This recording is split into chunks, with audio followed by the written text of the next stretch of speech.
Bonjour, bonsoir les amis et bienvenue sur un nouvel épisode de Beyond the Hoops. Aujourd'hui, on va vous parler de l'évolution du scouting et des joueurs NBA. Avant qu'on démarre, pour tous ceux qui veulent nous soutenir, un petit like sur Spotify, Deezer, YouTube, un petit commentaire pour le référencement et bienvenue sur le podcast de Q-Basket.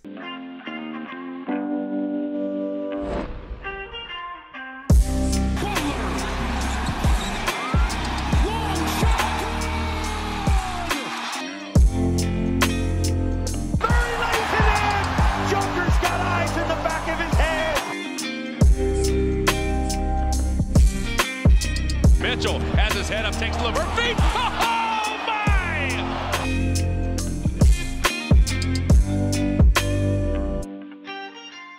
Alors, on se retrouve une nouvelle fois pour parler de basket et c'est vrai que ces dernières semaines, on vous a fait beaucoup de podcasts qui étaient des podcasts qui vous parlaient de l'actualité de la NBA ou de l'histoire de la NBA.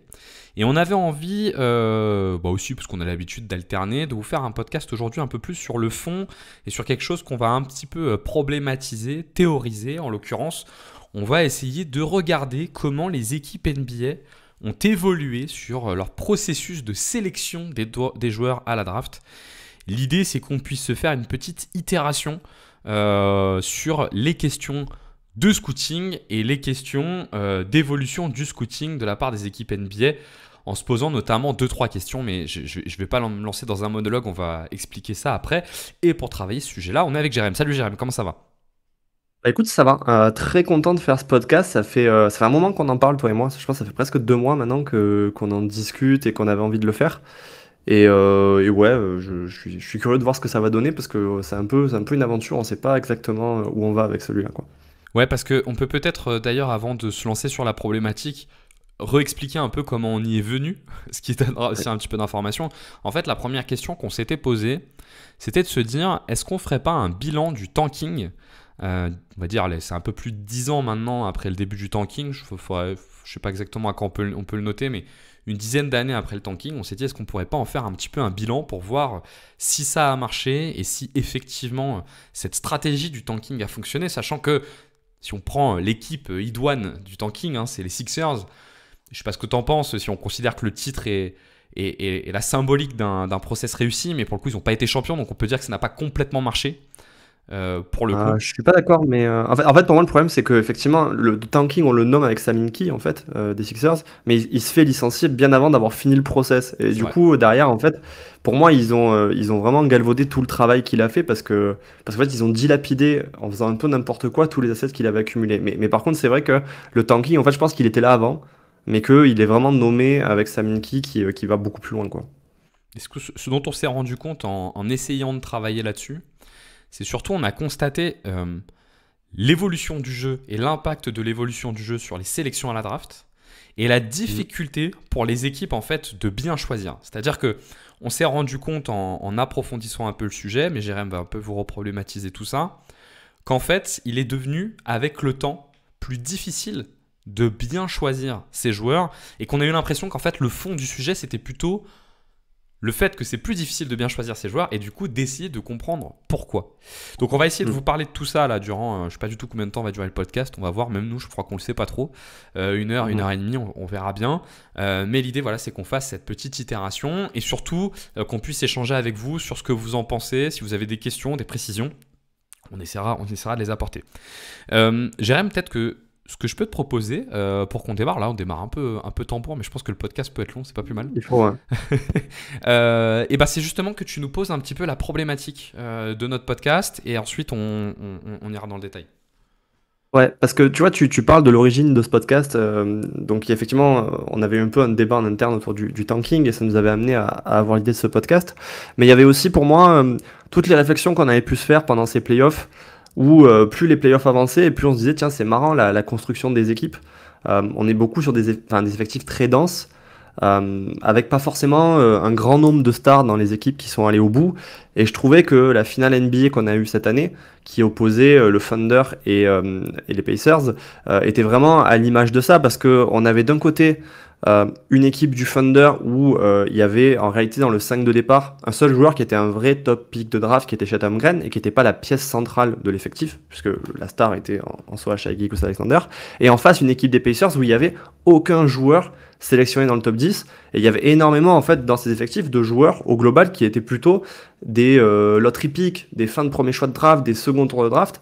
Et en fait si tu comparais par exemple à ce qu'étaient les finales NBA il y a 10 ans, il y avait énormément dans les 5 de départ, et je pense que si tu regardes 10 ans avant, donc tu as la finale entre les Cavs et les Warriors, le différentiel est énorme parce que là tu as, je crois c'est 5 ou 6 joueurs qui ont été sélectionnés dans le top 10 de la draft, et donc effectivement à cette époque-là, l'idée d'attraper les top picks était vraiment cruciale, visiblement, pour monter un effectif qui allait au titre. Alors on pourrait se dire que la finale de cette année est un épiphénomène, mais pour autant, on s'est aussi rendu compte dans le même temps que construire des effectifs autour de 3 stars, par exemple, c'est quelque chose qui est devenu désuet en NBA.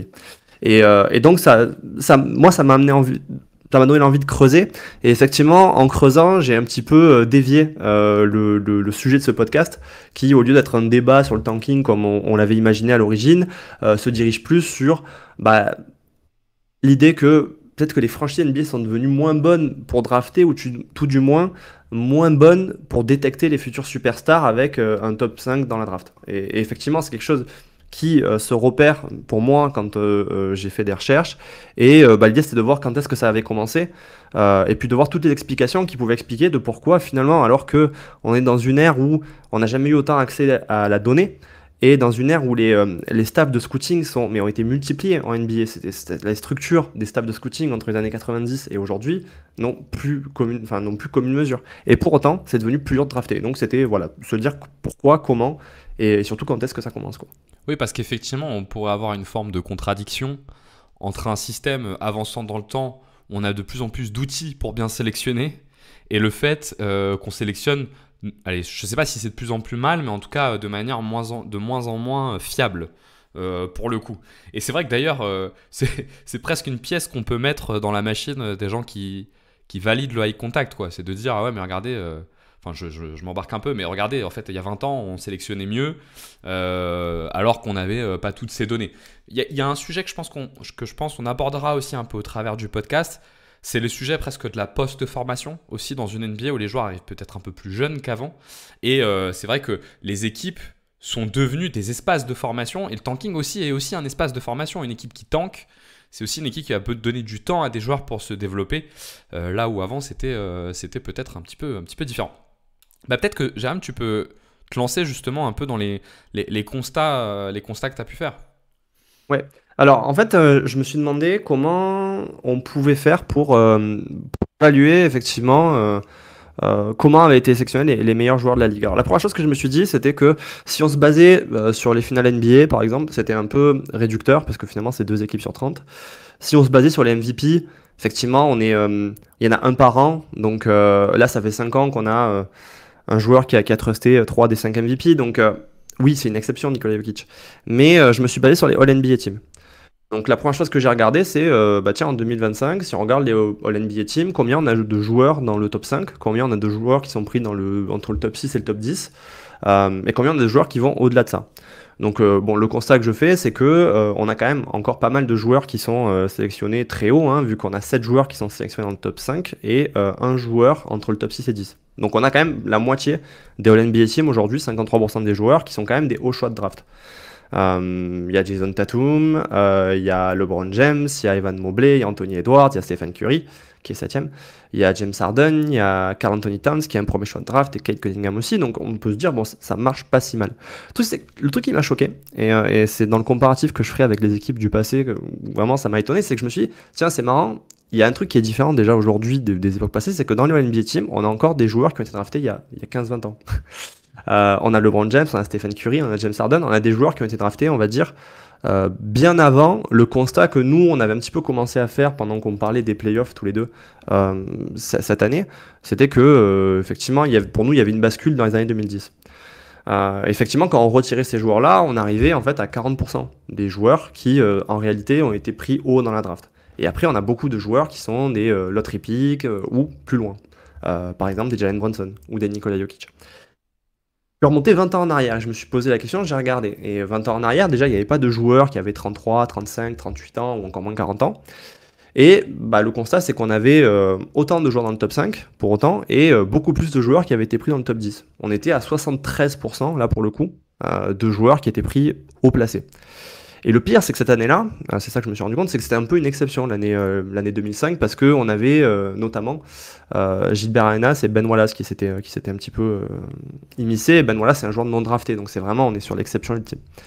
Donc je suis remonté en 2000 et là on montait à 86% de joueurs qui étaient pris dans le top 5 ou le top 10. Et quand j'allais encore plus loin, donc quand je redescendais par exemple en 1985, alors c'est un petit peu différent parce qu'à l'époque il n'y avait que 2 All-NBA Team, donc il y avait 10 joueurs, mais là on était à 100% de joueurs pris dans le top 5. Et bah, souvent les joueurs, donc dans cette période 84, 85, 86 et même avant, bah, en fait la plupart étaient pris dans le top 3 à 5. Il n'y avait pas, je veux dire, Bernard King par exemple en 85 et le joueur qui est pris le plus bas, il est pris 7ème. Et voilà, je vais arrêter de continuer comme ça, mais dans l'idée, il y a une vraie différence parce qu'en 2024, c'est encore plus bas qu'en 2025. Et je me dis, tiens, c'est déjà marrant de voir à quel point il y a un grand nombre de joueurs du lottery pick ou plus bas qui se sont immiscés dans les All-NBA Team. Et toi, je sais pas si c'est un truc que tu as perçu, mais en réalité, déjà, c'est quelque chose qui s'est fait graduellement sur 40 ans. Bah, ce qui est intéressant sur ce constat que toi tu fais pour le coup au travers d'éléments assez concrets, ça fait aussi écho à un podcast qu'on avait fait avec Jasper, où Jasper, lui, le constat qu'il faisait, lui qui suit, enfin que vous entendez souvent chez nous, Jasper qui suit la NBA assidûment depuis 10 ans, c'est qu'il nous dit souvent, en fait, ton top 5 est assez fiable, mais il nous dit c'est le top 15 où tu as moins de certitude qu'avant et qui va beaucoup dépendre de l'évolution du jeu et des profils en fait. Et ce que je trouve intéressant là-dedans, et on va rentrer également dans ce détail, c'est peut-être la question de la transformation rapide du jeu. Parce qu'en fait, tu as eu une période pendant longtemps où tu savais en fait ce que tu attendais parce que le jeu bougeait pas trop. Donc en fait, quand tu te prends ton lottery pick, la différence souvent entre un top 5 et un lottery pick, je la fais courte, mais le top 5, il est bon dans beaucoup de domaines. Le lottery pick, il est un peu plus spécialisé. Mais si ton jeu est constant, et ben, auquel cas, ta spécialité, elle dure longtemps. Si le jeu bouge beaucoup, et ben, tu vas plutôt te poser des questions sur quel type de spécialité tu veux et quel type de spécialité va durer dans le temps, pour le coup. Donc, je trouve que, pour le coup, ça peut alimenter un peu ce que tu dis, parce que au travers des chiffres, ce que tu nous montres, c'est qu'en fait, la fiabilité du top 5, alors ok, elle a bougé par rapport à il y a 40 ans, mais globalement, elle n'a pas trop bougé. Ce qui a réellement bougé, c'est la fiabilité du top 20, en fait, ou de la loterie, ou du top 20, quoi. Bah, du coup, alors je suis moyennement d'accord. Pour moi, effectivement, le constat, c'est que le lottery pick aujourd'hui est un gros fournisseur, par exemple, de stars NBA, donc de joueurs de niveau All-Star à All-NBA ou plus, et que à l'inverse, le top 5 est devenu beaucoup moins fiable qu'il était dans les années, par exemple, 70-80, Ouais. où à l'époque, en fait, tu avais toutes tes stars qui venaient de là. Alors évidemment, il y a des raisons structurelles à ce qu'était la NBA à l'époque, et ce qu'elle a été jusqu'au milieu des années 90 à peu près, qui expliquent cela. Mais dans les faits, en fait, pour moi, la dégradation se fait effectivement dans les très hauts choix de draft où, en fait, on se trompe de plus en plus souvent. Et ce qui peut être intéressant, du coup, et ça, c'était ce que tu poses, c'était le constat. Et ce qui peut être intéressant, du coup, c'est de regarder, c'est de regarder le pourquoi. Pour le coup, et c'est ce qu'on a essayé de faire. Est-ce qu'il y a d'autres éléments, toi, que tu voulais ajouter sur la notion des constats? Bah écoute, ouais, alors dans l'idée justement pour creuser un petit peu ce constat, parce que encore une fois, moi quand je me suis lancé dans les recherches, j'avais un peu la même idée que toi que les évolutions étaient assez récentes. Donc j'ai commencé à me mettre à chercher des contenus qui parlaient un petit peu justement de cette évolution de la draft et un peu de cette baisse potentielle de la réussite que moi je percevais, en me disant que j'allais trouver des choses qui se tournaient autour des milieux des années 2010. Et qui correspondaient effectivement à ce que tu parlais tout à l'heure, hein, la révolution du jeu qu'on a eu, et puis les presque sous-révolutions successives qui en ont découlé depuis, parce qu'en fait le jeu, je pense qu'il a jamais autant évolué que les 10 dernières années. Et donc je suis tombé d'abord sur un article de Tim Schmitz. Donc cet article, en fait, effectivement, il essayait de documenter aussi cette baisse de la fiabilité de la draft ces dernières années. Et pour ce faire, il s'appuyait donc sur une étude qui a été faite et qui prenait, alors dans l'idée, en fait, elle s'appuyait sur le win share. Donc le win share, c'est une stat de all-in-one qui tend à essayer d'évaluer à quel point un joueur a contribué aux victoires de son équipe. Alors, c'est pas une stat parfaite, il n'y a aucune stat de all-in-one qui sont parfaites, mais quand on veut faire des études de grande ampleur comme ça, qui commencent dans le cas de cette étude à 1979 et qui va jusqu'à 2018, on est obligé de se baser sur quelque chose qui se veut au maximum objectif et qui peut effectivement avoir des défauts. Et l'idée était de voir quelle corrélation il y avait entre le classement dans la draft, donc dans toute logique pour lui, le premier au win share devrait effectivement être le premier choix de draft, le deuxième, etc. jusqu'à la fin de la draft. Et en fait, on voit que jusqu'à 1994, il y a une haute fiabilité. La corrélation est extrêmement élevée. Et il y a une chute soudaine qui va s'opérer au milieu des années 90, dont on évoquera probablement les raisons après. Et finalement, à partir de 2006, on retrouve une hausse qui va durer à peu près 6 ans. Et en 2012, on s'effondre à nouveau et on touche dans le cas de cette étude qui s'est terminée en 2022 et qui s'arrête avec la draft 2018, donc pour avoir à peu près assez de recul pour voir où sont les joueurs à 4-5 ans, avec un low point qui est en 2017 où la corrélation est négative. C'est-à-dire que sur la draft 2017, l'idée c'est qu'en choisissant de manière aléatoire, on aurait eu un meilleur résultat que les GM ont eu sur la draft 2017. D'accord, donc ce que montre ton travail, c'est que, enfin, le travail, comment il s'appelle, Tim Schmidt, ce que montre le travail de Schmidt, Tim Schmidt, ouais. c'est que le win share, pour le coup, a moins de valeur qu'avant. Le win share, tu peux juste me rappeler comment ça se calcule? Le win share, en gros, l'idée c'est de prendre les statistiques globalement individuelles du joueur, donc la production statistique totale, et de corréler l'impact en gros, de ces statistiques sur les résultats globaux de l'équipe. D'accord, ok. Donc en gros, faire un lien de corrélation. Et c'est ce qui permet généralement, le win share donne généralement à peu près le MVP quasiment tous les ans en réalité. Donc c'est le genre de stats qui sont utilisés notamment pour mettre en avant les débats du MVP. Et en fait, non, ce que dit ce truc, c'est que en fait, il y avait une forte corrélation entre le win share et la position dans la draft jusqu'à une certaine période, donc le milieu des années 90, qu'on a retrouvé une forme de corrélation au milieu des années 2000, en 2006 pour être exact, jusqu'à 2012-2013, et que depuis, on va dire, la révolution de 2015, il y a une chute qui est vraiment marquée, et même un peu avant, et on a, voilà, dans cette étude-là, en 2017, on a vraiment le point où, en fait, la draft est tellement ratée qu'il n'y a plus aucune forme de logique et que la corrélation devient négative. Donc du coup, ce que ça sous-entend, c'est qu'en fait, les GM auraient pu sélectionner de manière aléatoire les joueurs et peut-être avoir un résultat légèrement supérieur, voire considérablement supérieur. Ce qui confirme quelque chose qu'on va, pour le coup, évoquer tout au long du podcast, mais c'est qu'il y a une période un peu, la 2015-2020, où la qualité de la draft, enfin la qualité des choix de draft est particulièrement, je ne sais pas s'il faut dire qu'elle est particulièrement basse, mais elle fonctionne particulièrement peu, quoi. Pour le coup, ouais. Et on va essayer de regarder un petit peu tout ça. Alors, peut-être que la première question qu'on peut se poser, c'est justement, il y a eu ce changement dans le temps. Qu'est-ce qui a changé dans le temps et qui a fait qu'on en est arrivé là? Et là, ce qu'on va essayer de vous apporter, c'est chacun notre avis. On a fait des recherches différentes pour le coup. Et donc, l'idée, c'est que nos avis sont un peu cumulatifs. Pour le coup, est-ce que tu veux commencer? Ouais, on peut se faire un ping-pong et si tu veux, je commence. Ouais. Eh ben, allez, je te laisse démarrer. Ok. Bon, alors pour moi, effectivement, le premier point qu'il faut voir, c'est où se trouve la NBA à l'époque où, on va dire, les choix étaient relativement sûrs, donc les années 70, 80, milieu des années 90, et où elle a évolué ensuite. Pour moi, le premier point qui est notable, c'était la durée des cursus universitaires des joueurs. Déjà, il faut comprendre que pendant très longtemps, le seul pourvoyeur en fait de joueurs à la draft en NBA, c'était la NCAA en gros. Aujourd'hui, si vous y réfléchissez, il y a un nombre incalculable de ligues déjà qui envoient des joueurs en NBA, ligues qui du coup, certaines sont professionnelles, certaines sont amateurs, et qui sont toutes de niveaux différents et que les GM doivent pondérer. Mais surtout, dans le pool principal, donc en gros les joueurs américains qui étaient quasiment 100% de la ligue jusqu'aux années 90, en fait le cursus universitaire durait 4 ans.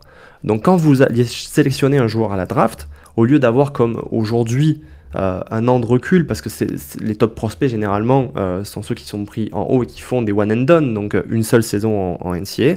À l'époque, vous aviez des joueurs de 22 ans. Aujourd'hui, ce que tentent de faire les GM, c'est deviner les joueurs de 18-19 ans et de prendre des joueurs de 18-19 ans et de voir où ils seront à 22-23. Alors qu'à l'époque, on les prenait à 22-23, donc on avait eu 4 ans pour les évaluer en NCAA, on avait eu le temps de les voir évoluer, et on avait eu le temps de les voir physiquement s'aboutir.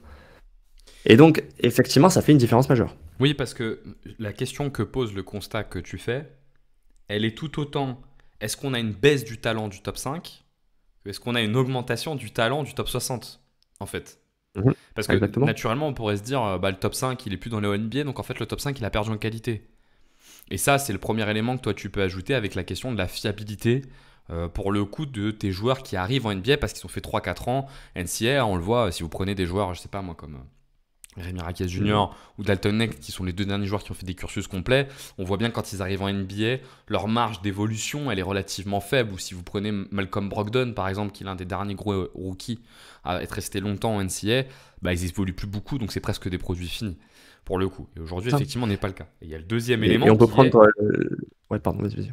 Et il y a le Non, mais deuxième on prend élément l'exemple qui est la inverse, qui est question de dire, on prend les joueurs qui étaient draftés à l'époque, excuse-moi, et par exemple, moi l'exemple qui me vient, c'est Tim Duncan. C'est-à-dire Tim Duncan, quand il arrive en NBA, c'est le joueur qu'on va avoir en gros pour les 10 prochaines années, même s'il va effectivement progresser une fois en NBA, il est déjà prêt à être une pièce majeure pour jouer le titre. Aujourd'hui, quand on prend un joueur de 19 ans, même s'il performe très bien la première année, on sait que on va avoir besoin de plusieurs années pour l'amener au niveau de véritables stars, hors exception, quoi. Exactement. Et parallèlement, on a donc l'augmentation du talent global pour le coup de la NBA. Et là, c'est particulièrement vrai sur, on va dire, 2000 à 2010, 2015. C'est un peu peut-être moins vrai maintenant, notamment avec les joueurs internationaux qui arrivent et qui ouvrent un nouveau spectre de scouting. Et on a peut-être 2 joueurs qui sont caractéristiques de ça. Alors là, c'est pas des All-NBA, c'est des calibres MVP. Le premier, c'est Nikola Jokic, qui sort du cadre naturel de ce que la NBA veut et qui arrive au second tour et qui finit MVP.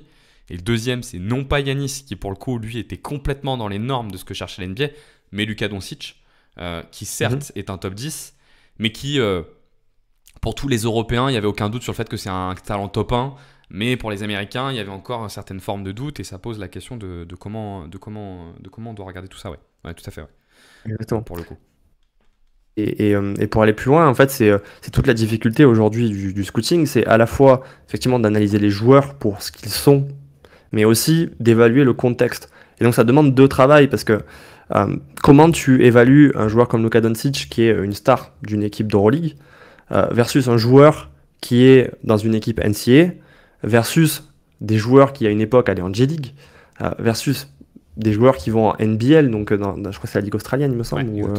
Ouais, c'est ça. Et en fait, comment déjà toi tu perçois ces ligues-là, et selon comment tu perçois ces ligues-là, ça va impacter, en gros, ce que toi tu penses du joueur d'un point de vue individuel, parce que ta capacité à être juste sur le contexte dans lequel il évolue te permet de savoir en fait quel est l'avancement du joueur et quel est le niveau de talent. Et effectivement, il y avait ce truc autour de Doncic où pour nous c'était évident que c'était une future superstar, mais j'imagine que pour un Américain, et l'essentiel des scouts en NBA sont américains, l'Euroleague, c'est pas vraiment clair de quel est son niveau par rapport à la NCAA, et on voyait les débats sur les plateaux où tu avais beaucoup de gens qui considéraient que c'était pas révélateur en fait ce qu'il faisait Luka Doncic.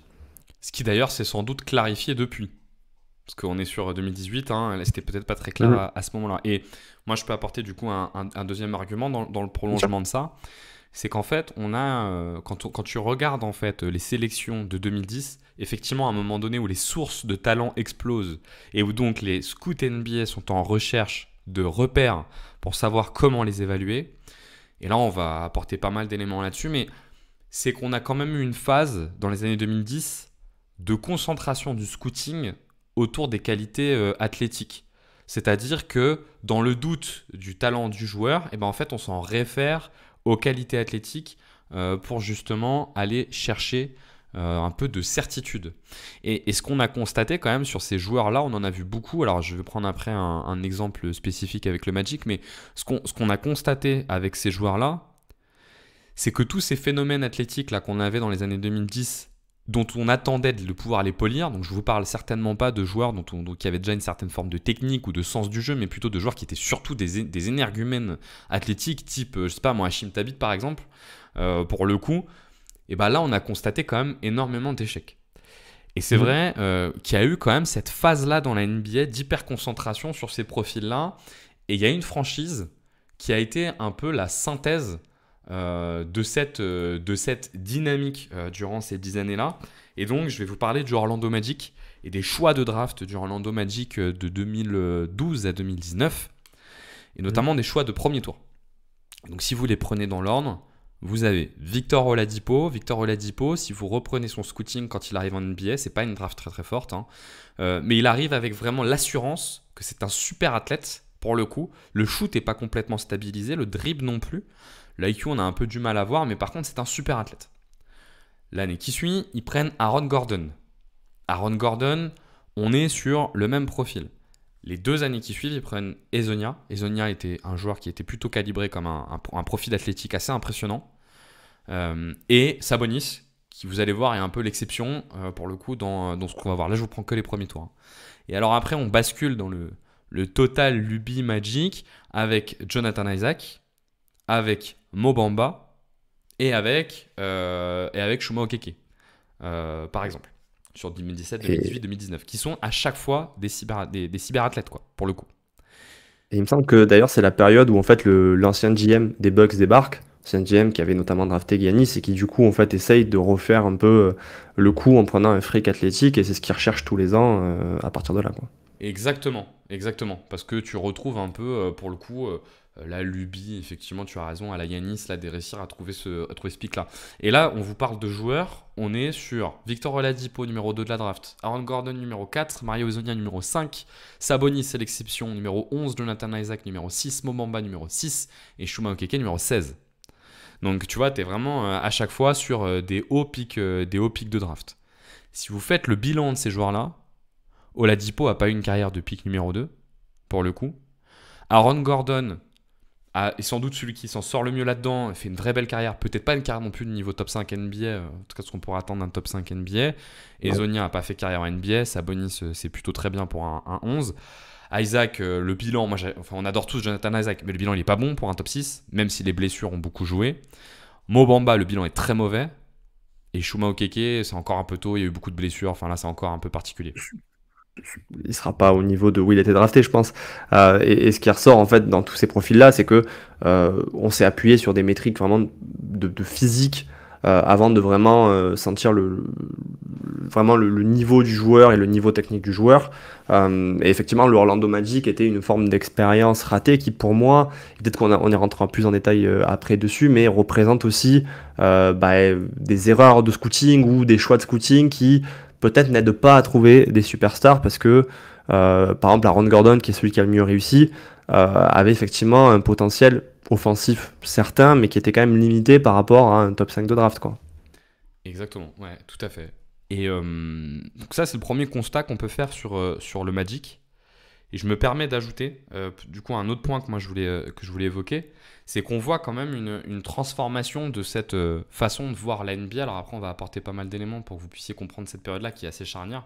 Mais tu vois, si tu prends la draft 2017 par rapport à la draft 2024, on voit qu'il y a eu des transformations et qu'il y a quand même des apprentissages qui sont faits par la NBA. Pourquoi je vous prends l'exemple de ces 2 drafts-là? Parce que ces 2 drafts qui sont considérés comme étant plutôt des drafts de petit niveau. C'est plutôt des mauvaises drafts, en tout cas sur le papier avant qu'elles arrivent.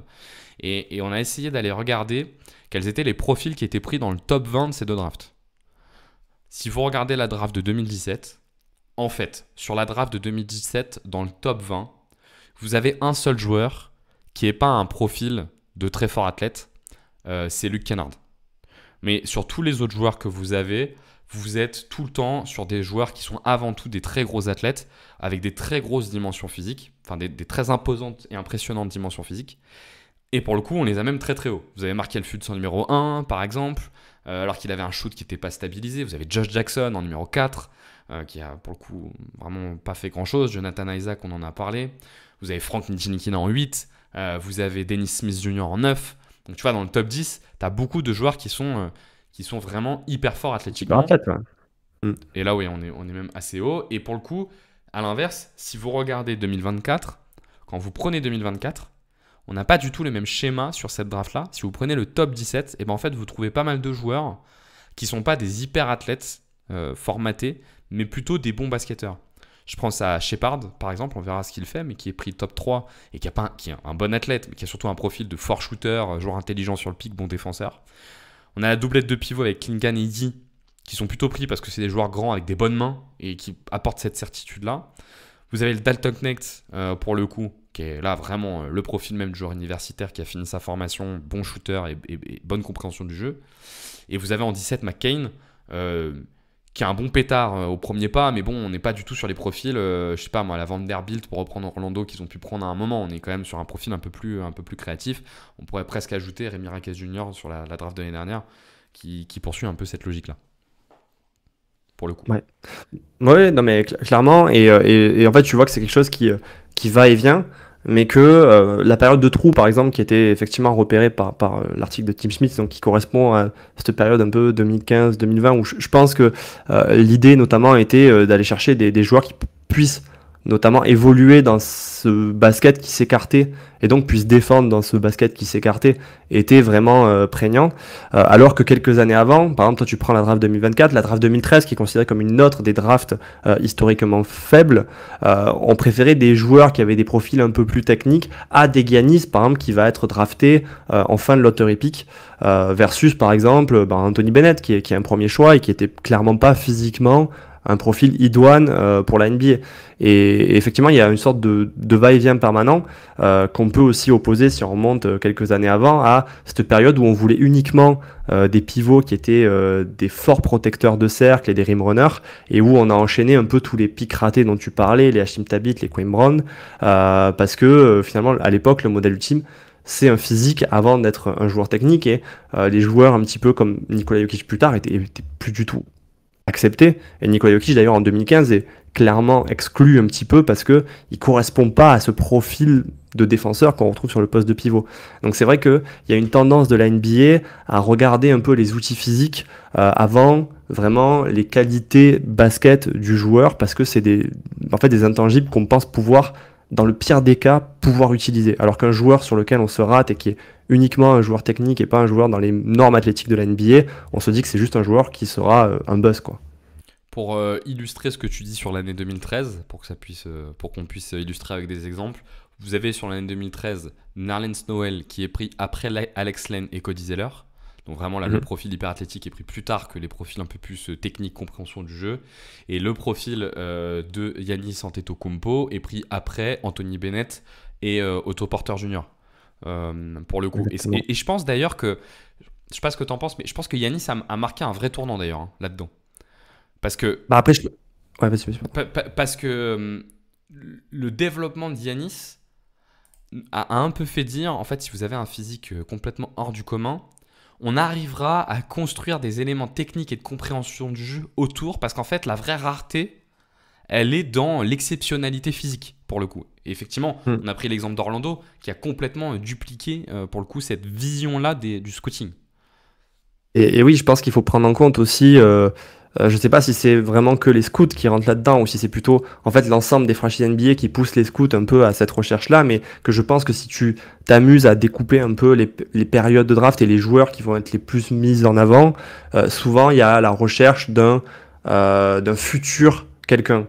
Et donc Giannis, je pense, a contribué à créer une tendance de on peut trouver un autre Giannis, parce qu'en fait des athlètes comme lui, certes c'est rare, mais si on le trouve, on peut construire après un joueur absolument exceptionnel. Sauf qu'en fait, des cas comme Giannis, finalement, on se rend compte que c'est pas la norme. Mais d'ailleurs, je pense qu'on peut, par exemple, tu vois, un comparatif qui vient un peu à l'envers, mais quand Wembanyama arrive, Wembanyama, on est sur le summum du joueur qui a des outils physiques absolument exceptionnels.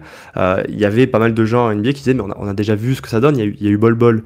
Alors que, d'ailleurs, il me semble que Bol Bol, il s'est blessé, ça a été compliqué à NCAA, mais qu'un an avant son arrivée, on parlait de lui comme un top 5, parce que physiquement, il y avait des tels atouts de mobilité, de longueur, d'envergure, de taille, qu'on se disait ça va forcément être un joueur exceptionnel. Et s'il n'y avait pas eu ces blessures-là, et vraiment son année NCAA compliquée, je pense que c'est un joueur, s'il avait sauté, tu vois, la case, on va dire NCAA, parce qu'il avait fait une saison blanche, il aurait peut-être été pris dans le top 10, quoi. Oui, parce que ce qu'on peut noter sur cette période-là, c'est le volume important de joueurs qui n'ont pas réussi leur développement technique et intellectuel du jeu.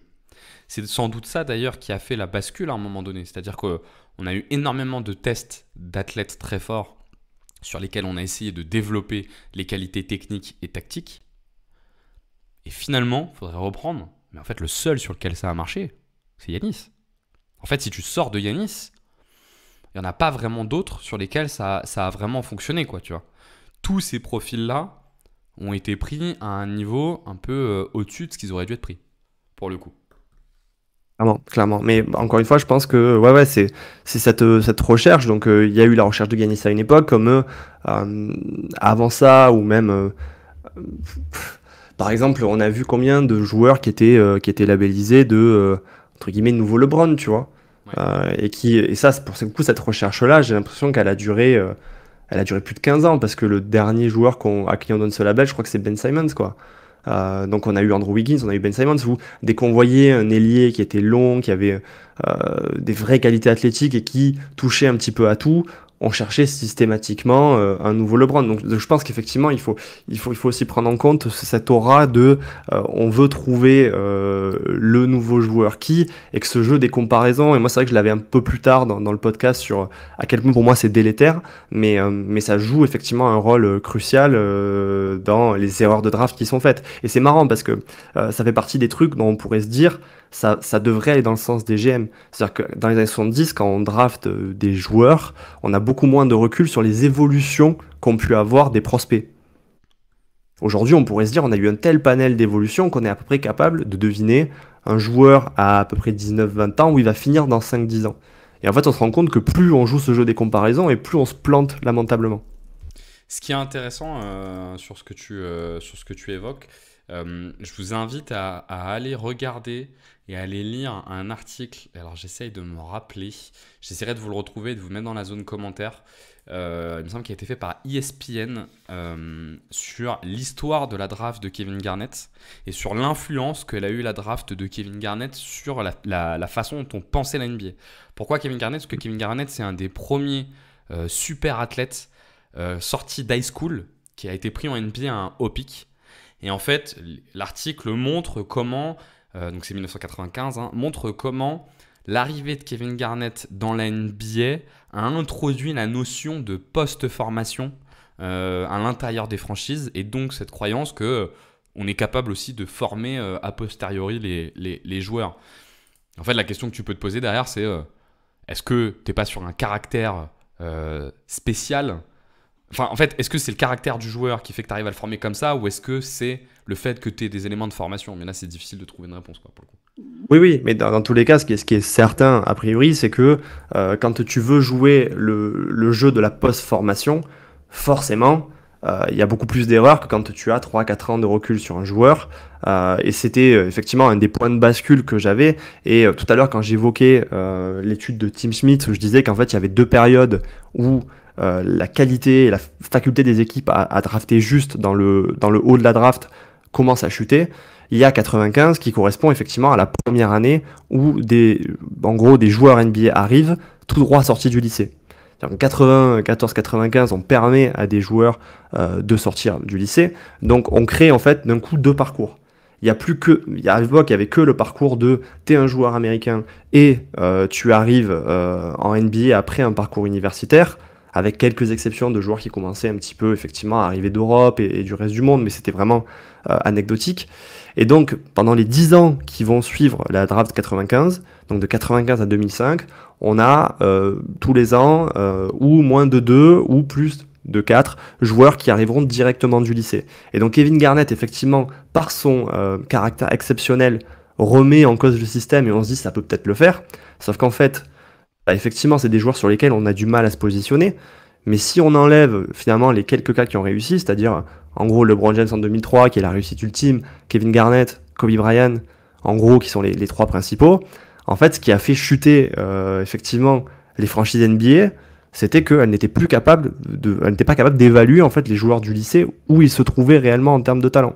Et donc ça a été la première période où on a vu en gros la corrélation entre le choix de draft et la position du joueur 5 ou 10 ans après, se décorréler en fait, faire chemin, on va dire, séparé. Et donc sur ce que tu dis, ça remet en fait au centre du scouting l'importance des points de repère, qui est absolument essentiel pour réussir à avancer là-dessus. Juste avant qu'on avance, notamment sur cette notion de point de repère, l'article que vous pouvez retrouver, il est sur Bleacher Report. C'est un article de Howard Beck qui s'appelle A Man in Full, An Oral History of Kevin Garnett, the Player Who Changed the NBA.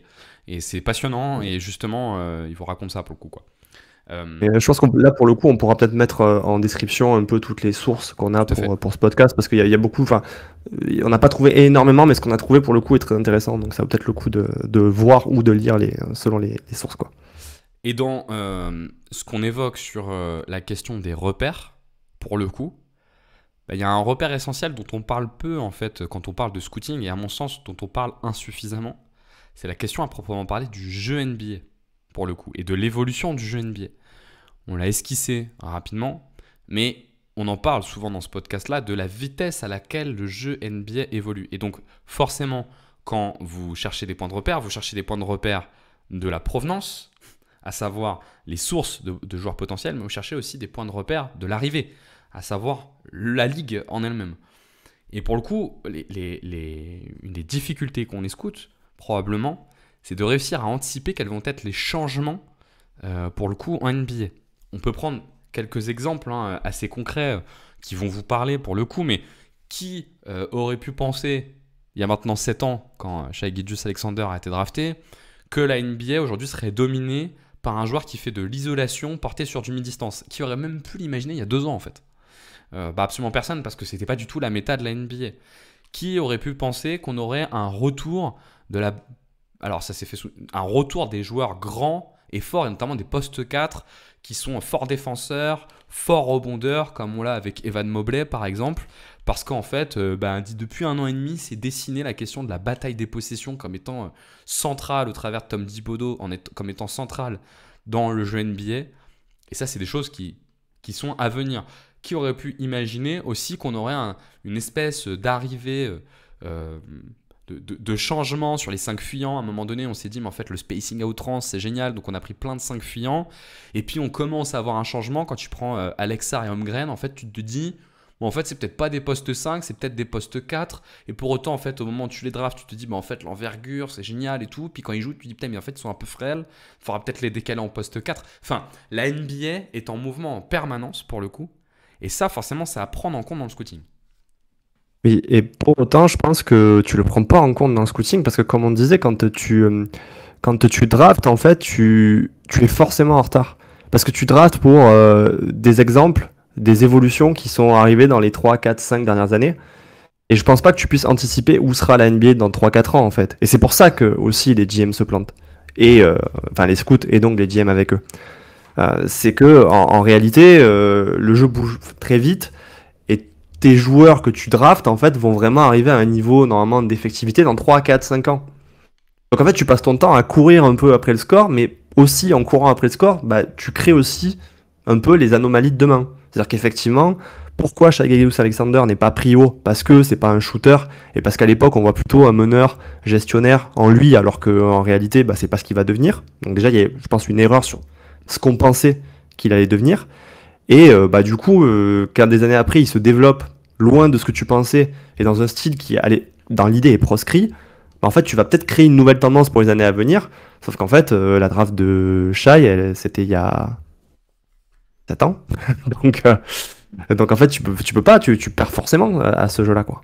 Si vous voulez une illustration de ça, vous pouvez retrouver sur le site de QBasket l'article, pour le coup, c'est moi qui l'avais écrit, sur LeBron James et sur le LeBron James de 2003, où vous avez toute une première partie sur le scouting de LeBron James, qui essaye de vous montrer à quel point on essaye de le faire rentrer justement dans des normes, notamment des normes de joueurs spécifiques du scoring ou spécifiques de la passe, alors que lui-même est un joueur all-around et qui met en fait 2-3 ans à ce qu'on le laisse exprimer sa dimension de joueur all-around. Donc effectivement, il y a cette dimension-là. Et ça me fait d'ailleurs penser une fois à une interview de Boris Dio chez First Team, qui doit être au milieu des années 2010, vers 2015. Et on lui dit, à ton avis, qu'est-ce qui va revenir? Et lui, il dit, moi, je pense que ce qui va revenir, c'est les intérieurs dominants à l'intérieur. force scorer à l'intérieur. Et on lui dit, mais enfin, c'est pas du tout la dynamique dans laquelle est la NBA. Et lui dit, non, mais ce qui fait la dynamique de la NBA, c'est les top joueurs. C'est les top joueurs qui, en fait, inclinent le jeu. Et donc, vous inquiétez pas, si vous retrouvez un mec de 2,15 qui est unstoppable à l'intérieur, le jeu va bouger pour venir vers ça. Et c'est quand même ce qu'on a vu avec Nikola Jokic et Joel Embiid dans les années qui ont suivi derrière, quoi. Exactement. Donc c'est sûr que c'est des mouvements qui sont assez difficiles. Est-ce que tu avais un autre point? Moi j'ai un autre élément que je peux ajouter un peu dans le prolongement de ce qu'on dit, mais sinon je ne vais pas non plus faire toutes les techs. Bah écoute, moi dans les éléments que je voulais aborder, et ça tombe bien du coup que tu aies parlé de SGA notamment, on parlait des comparaisons. Et pour moi, les comparaisons, c'est un des trucs extrêmement délétères qui font qu'on se trompe sur des profils. J'avais pris quelques exemples à partir de à qui ils ont été comparés et comment ça a pu impacter en fait leur perception. Donc si tu veux, je te fais le jeu. J'en ai 3-4 et on voit si c'est intéressant. Le premier, c'est un joueur qui a été drafté plutôt sur la fin des années 2010, qui était comparé à Mark Jackson et Fred VanVleet. Il faut que je trouve qui c'est. Ouais. Un joueur de la fin des années 2010 qui est comparé à Mark Jackson et à Fred VanVleet. Oui, ouais. Alors là, le spectre est tellement large. Donc déjà, effectivement, il y a des spectres très larges, mais aussi, qu'est-ce que tu imagines en fait quand on te fait une comparaison déjà à Mark Jackson? Ouais, bah là c'est sûr, quand tu me proposes ça, j'imagine un meneur plutôt gestionnaire, organisateur, quoi. On est plutôt là-dessus, quoi. On est plutôt là-dessus. Avec, je pense, vu l'autre joueur, Fred VanVleet, des joueurs qui a des limitations physiques, effectivement. Ouais, alors un joueur petit. C'est ça. Et donc, qui dans une NBA où effectivement les guards sont des vrais scoreurs, maintenant sont plutôt des combos pour la plupart, va plutôt se trouver, je pense, dans une sélection au deuxième tour finalement. Alors attends, aide-moi peut-être, est-ce qu'il est drafté dans quelle équipe et en quelle année? Je vais voir si je trouve. Il est drafté, il me semble, à Dallas. Et en quelle année? Je te dirai pas l'année, parce que je ne l'ai pas, je vais chercher. Ah mince. Tu penses pas, c'est pas Dante Exum, j'espère. Non, c'est un joueur qui est aujourd'hui un joueur majeur de la ligue. Qui aujourd'hui est un joueur majeur de la ligue? Ouais. Un petit meneur, joueur majeur de la ligue. Terrible, je vois pas du tout. C'est Jalen Brunson. Oula, putain, ah oui, d'accord. Ah oui, effectivement, oui. Ouais, bon, j'aurais pu le trouver grave parce qu'il y a un seul joueur petit petit en fait dans les top joueurs, mais ok. Oui, mais du coup, tu vois, par exemple, pour moi, ce que ça veut dire quand tu compares un joueur comme ça, c'est que d'emblée, effectivement, tu plombes toutes ses chances d'être pris parce que tu mets en avant immédiatement ses limitations physiques. Donc, je te dis que c'est un joueur qui va être exploité défensivement et que en fait, tu n'as pas réussi à voir que ça allait devenir effectivement un énorme scoreur. Alors, effectivement, on peut se planter à la draft. J'ai un autre exemple. Et puis, est-ce que Fred VanVleet n'est pas la version Wish de Jalen Brunson à Toronto? Pas du tout sur la version Houston, mais sur la version Toronto. Il y en a quand même qui est un monstre d'isolation, alors que l'autre il vit quand même essentiellement de son shoot, quoi, et des décalages que les autres vont lui faire quand il faut scorer. Donc tu imagines pas un joueur qui va être capable de tourner en playoff à 33 ou 34 points de moyenne. Donc un qui est marrant, mais alors celui-là du coup il va être facile. Il était comparé à Elfrid Payton, Michael Carter Williams, Sean Livingston et Ron Harper. Bah, ça doit être Tyrese Haliburton. Et aussi Dejounte Murray. Non. Et c'est pas Tyrese Haliburton? C'est pas Tyrese Haliburton. C'est un meneur long, grand. Et d'ailleurs, c'est marrant parce que je pense tout de suite à du physique. D'ailleurs, je pense pas à du style de jeu. Parce que d'ailleurs, c'est pas tout à fait le même profil. Non, mais parce que là encore, hein, pour moi, quand je lis ça, je me dis, ok, on est sur quelqu'un effectivement de très long, athlétique, parce que quand même, il y a pas mal d'exemples de joueurs. Oui, c'est Shai. Ouais, d'accord. Ah oui, on n'y est pas du tout. Donc encore une fois, quand tu vois ces comparatifs-là, est-ce que tu peux se dire, ce joueur, je vais le prendre dans le top 5? Bah non, effectivement, parce que tu regardes que le physique.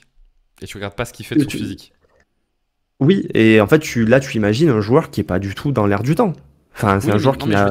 Il y a que des joueurs qui n'ont pas développé de shoot. Ta comparaison n'est basée que sur le physique, c'est aussi ça que je veux dire. Je pense pas. Moi, je pense qu'elle est basée sur ce que tu envoies à ce moment-là. Moi, de ce que j'ai compris de SGA, c'est un joueur qui...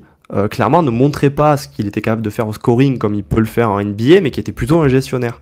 Et donc effectivement, quand j'imagine des Sean Livingston, effectivement il y a la comparaison physique d'un joueur qui est long, qui peut défendre, qui va pouvoir défendre sur plusieurs postes, Mais j'arrive pas à imaginer un scoreur d'isolation, une machine à mi-distance et un joueur qui va devenir une star. On le compare à des joueurs qui n'ont pas du tout ce calibre-là et cette importance-là. Effectivement, ouais. Et le Et peut-être troisième, que du s'il coup? n'y avait pas les comparaisons, en fait, on se permettrait de prendre le risque parce qu'on verrait un certain niveau de talent. Mais en fait, quand tu vois ces comparaisons-là, tu peux pas justifier à un GM de lui dire, j'ai un mec, c'est Sean Livingston, je vais le prendre en 2, tu vois. Alors, peut-être juste en plus pour compléter, pour le coup, moi, le souvenir que j'ai de Shai quand même à la fac à Kentucky, c'est que c'est un gros scoreur. C'est pour ça que je te dis que je pense que la comparaison, elle est surtout basée sur le physique. Parce que Possible. à Kentucky, tu vois, je regarde en même temps, mais ça me confirme ce que j'avais en mémoire, il tourne à plus de 20 points de moyenne pour le coup, et c'est notamment un gros driver pour le coup. Et c'est pour ça que je te disais, je pense que la comparaison, elle est vraiment, vraiment basée sur le physique pour le coup. Ouais. Oui, c'est possible, c'est possible. Bah, un autre exemple, alors il est facile, il était comparé à Peru Antic. Ah, Pero Antic, oulala. Je vois pas qui c'est. Bah, c'est un pivot aussi. C'est un pivot des Euh, Balkans, Ouais, je shooter, vois qui joue au Cavs d'ailleurs. qui jouait au Cavs, aux Hawks de sûr. Il a été dans l'équipe des Hawks, là, un peu successful en tant que remplaçant. C'est Euh, quand même pas Nikola Jokic. oui, c'est Nikola Jokic. Ah, oui, d'accord, ok. Et, euh, et tu vois, ça pose, pour moi, ça pose plein de questions. Ça pose la question de, enfin, si tu fais cette comparaison-là, t'as été incapable de détecter que sa principale qualité, c'est celle de passeur. En fait, tu n'as évalué que un prototype et j'imagine une forme de préjugé, c'est-à-dire qu'on l'a rattaché à Ouais, des clairement. intérieurs blancs.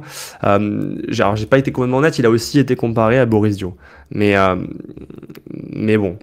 Je trouvais que les comparaisons de Peruantic-Boris Dio donnaient quand même une idée que tu aussi essayes de rattacher le joueur à un prototype et à un prototype européen de joueurs Bien sûr. blancs, de joueurs pas athlétiques, etc. Et que tous ces préjugés-là aussi rentrent dans le spectre des erreurs que tu peux faire. Mais ce qui est intéressant, tu vois, là, dans ce que tu montres, c'est quand même la redondance, malgré tout, euh, de la comparaison par les attributions physiques, pour le coup. Oui, bien sûr. Euh, et en complément du coup de ça, on peut peut-être évoquer un élément qu'on a trouvé là dans les recherches qu'on a fait, c'est des travaux qui ont été menés par un institut qui s'appelle la Emerald Publishing, enfin Emerald Research. Et c'est une publication de la Emerald Publishing. Pour le coup, en fait, c'est une association, pardon, pas du tout, c'est un labo de recherche sur le sport et le business et le management. Et en fait, ils ont publié un article en 2021 où en fait, ils ont regardé, je vais essayer de bien l'expliquer, ils ont regardé entre 2000 et 2019 tous les joueurs qui ont été draftés en NBA et ils ont essayé de regarder quel était l'impact de la combine dans la sélection des joueurs NBA.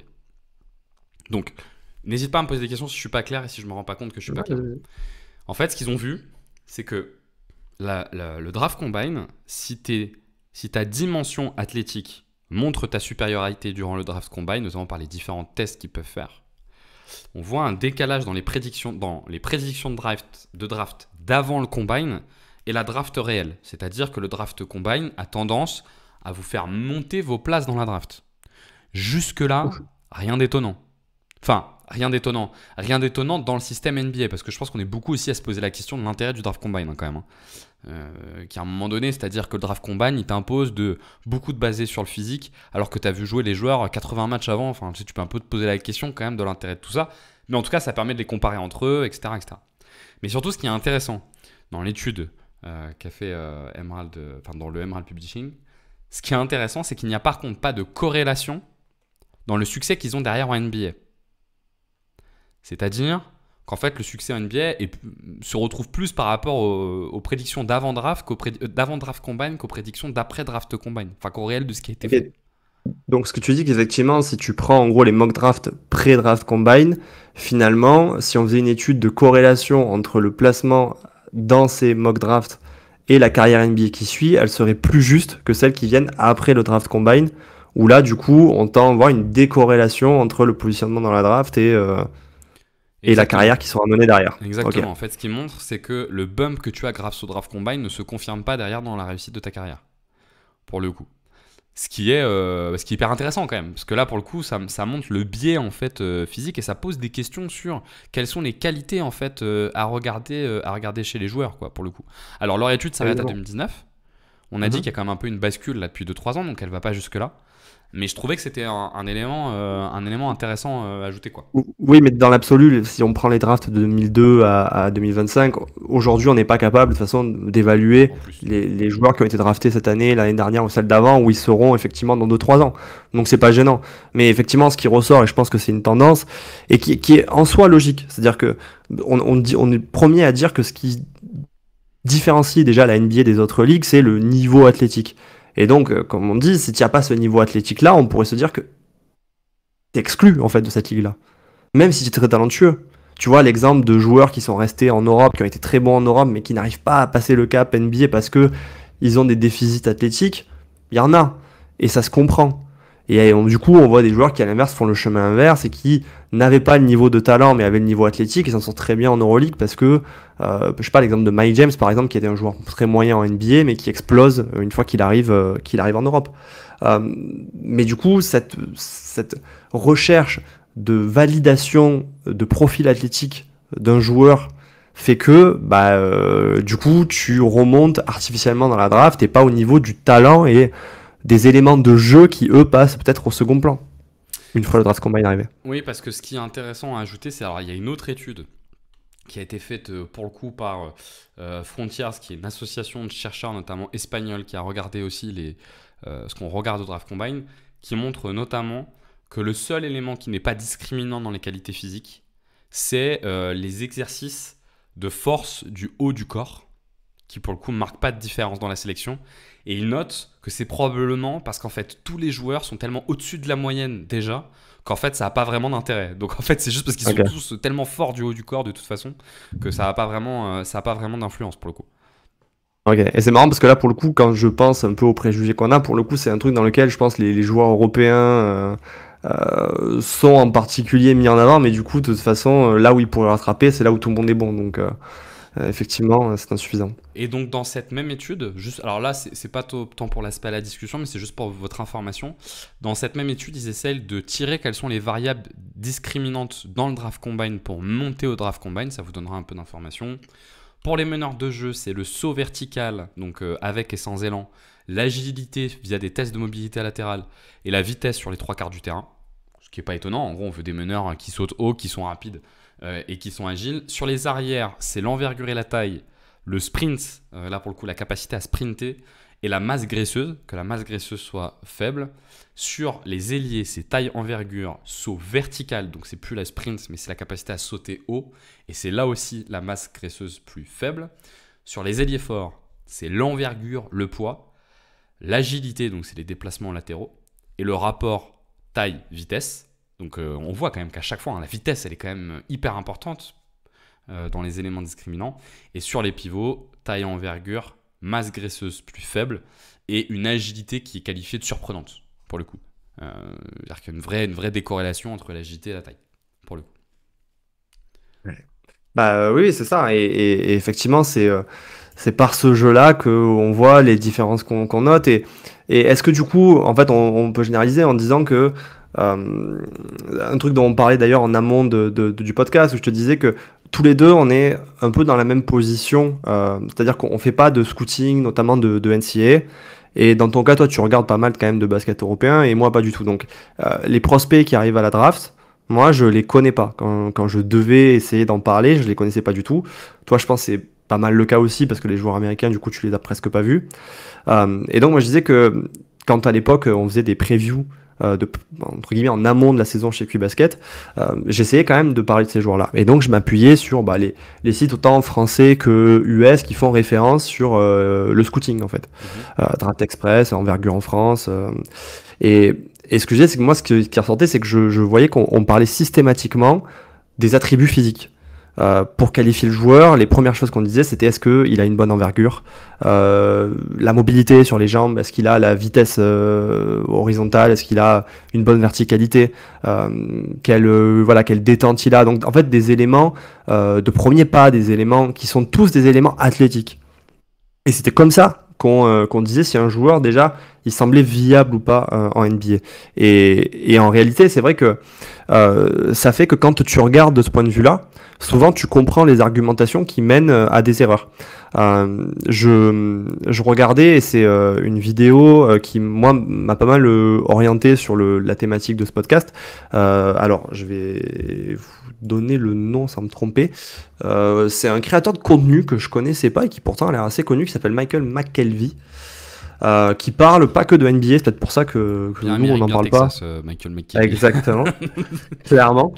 Et qui pour le coup fait des contenus donc sur l'ensemble du sport US et qui en termes de qualité de production, franchement, j'ai jamais vu ça autour des producteurs indépendants, donc je sais pas par qui il est suivi. Mais effectivement, il s'amusait à montrer en fait des joueurs, donc tu sais le côté un peu joueur A, joueur B, et de montrer en fait dans une draft qui a été pris le premier, qui a été pris le second. En se basant sur les éléments un peu statistiques classiques, donc en fait le shooting à 3 points, la production en volume de points par match que ces joueurs ont pu avoir dans leur seule saison NCAA, et puis les classiques, la taille, l'envergure, la puissance dont tu parlais qui est évaluée au draft combine, le poids de ces joueurs-là, et de montrer qu'il y en a un qui a été pris dans le top 5, je crois, un autre qui a été pris 13e, et du coup tu découvres qui sont les joueurs, et tu te dis, ah oui c'est fou, parce que quand tu te bases sur ce truc de joueur A, joueur B, il y avait aucune chance de se tromper en soi. Et en fait, tu te rends compte que un est un joueur qui sera un bust, et je trouve pas le nom, et je vais vous le trouver après, et de l'autre, t'as Devin Booker. Et en fait, tu regardes le parcours de ces deux joueurs, et tu te dis, bah effectivement que tu peux prendre Devin Booker tout en haut. Parce que Devin Booker, dans les comparaisons, on n'imagine pas du tout un joueur qui va être un fabuleux scoreur. Ouais. Sur le shoot à 3 points, on le compare à des joueurs, mais il est moins bon shooter que les joueurs auxquels il est comparé. Et puis vu qu'il a qu'une seule année en NCAA, qu'il est dans une grosse écurie, que dans cette grosse écurie, il n'a pas un rôle majeur, bah en fait, t'es pas capable d'évaluer le shooter à mi-distance qu'il est, le sens du timing qu'il a, la capacité à manipuler le défenseur, à créer un écart, parce qu'en un an, tu n'es pas capable de voir ça. Et donc, effectivement, tu crées des erreurs où tu te dis, je vais plutôt m'appuyer sur les trucs qui sont sûrs, c'est-à-dire que l'autre, il est plus athlétique, je sais qu'il défendra mieux en NBA, et à l'heure actuelle, il a plus de chances de driver. Ce serait pas Emmanuel Mudiay par hasard le joueur à qui il est comparé? Non, je crois que ça, je peux me tromper. C'est pris par les Pistons, c'est un Johnson, il me semble. Stanley Johnson, voilà. Je voulais dire Jalen. Oui, et là, toujours, est Stanley Johnson. Ouais, ok. Et quand ils sont comparés effectivement à la draft, tu te dis, c'est logique de prendre Stanley Johnson, il est devant à peu près tout. Mais par contre, il y en a un qui va devenir une vraie machine offensive quand l'autre aujourd'hui n'est plus en NBA.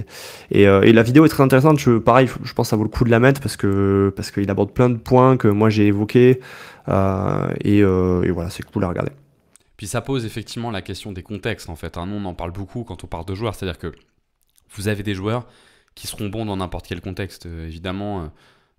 Si vous prenez... mais ce que je veux dire, c'est si vous prenez, je sais pas moi, Luka Doncic, il va être bon dans n'importe quel contexte. Mais même un top joueur est influencé par le contexte. Donc forcément, un joueur qui n'est pas encore mature, pour le coup, que ça soit physiquement ou aussi en termes de personnalité, mais forcément le contexte va fortement l'influencer, quoi.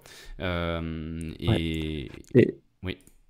Et on arrive à un point pour moi qui est crucial dans pourquoi ça se dégrade la première fois, c'est que par exemple si tu prends un joueur comme Devin Booker et que tu l'avais obligé à faire un cursus universitaire complet, ok en freshman c'était pas la priorité et donc il n'avait pas le rôle majeur dans l'équipe, mais tu peux être assuré qu'à la 3e ou 4e année il aurait eu ce rôle majeur. Et donc tu aurais su que si les deux joueurs avaient fait le cursus universitaire complet, que Devin Booker est un bien meilleur attaquant que Stanley Johnson et que effectivement il est capable de transcender ses défauts. De la même manière que si on avait pu suivre Nikola Jokic plus longtemps, on aurait pu comprendre, je pense, que il avait des qualités tellement fortes que ça transcenderait ses défauts. Et du coup, le fait de faire du one and done, voire moins dans certains cas, de passer en G-League comme ça a été le cas à un moment donné, tu te prives de toute faculté à être évalué à ta juste valeur, et donc ça devient une forme de loterie pour les scouts où les attributs physiques sont plus importants que les vraies qualités de basketteur, quoi. Peut-être que la synthèse de tout ça, c'est la G-League. Hein. Et le fait que des prospects soient allés en G-League, qu'il y a un espace d'expression des qualités physiques pures. En fait, on peut montrer que les qualités physiques sont valables face à des adultes, mais qui pour le coup ne sont pas du tout des espaces d'expression des qualités de compréhension du jeu. Pour le coup. Et ça a marché, en tout cas, c'est un exemple. Par exemple, c'est, je sais pas moi, Jonathan Kuminga, par exemple, qui avait été drafté haut, alors que... Mais Oui, mais on sait toujours pas où on en est avec Kuminga au Tout à final. fait, Tu vois. tout à fait, tout à fait. C'était finalement raté. Ou bon, c'est moins vrai, ça a l'air d'être moins vrai sur les frères Thompson, mais il y a un peu de ça aussi sur les frères Thompson, pour le coup. Est-ce que tu avais d'autres éléments, toi, que tu voulais qu'on Ah, discute? alors, j'ai un autre élément qui me semble intéressant, un peu dans la catégorie pareil de ces éléments qu'on surévalue. C'est un truc, par exemple, qui revient dans les scouting drafts systématiquement. C'est la mécanique de tir. Qui font partie pour moi d'une catégorie de trucs, sont un peu des préjugés qu'on peut avoir sur comment un joueur va se développer. Par exemple, on dit toujours, et on est les premiers à le dire, si un joueur il est plutôt bon au lancer franc, il y a plus de chances que ça devienne un bon shooter à 3 points.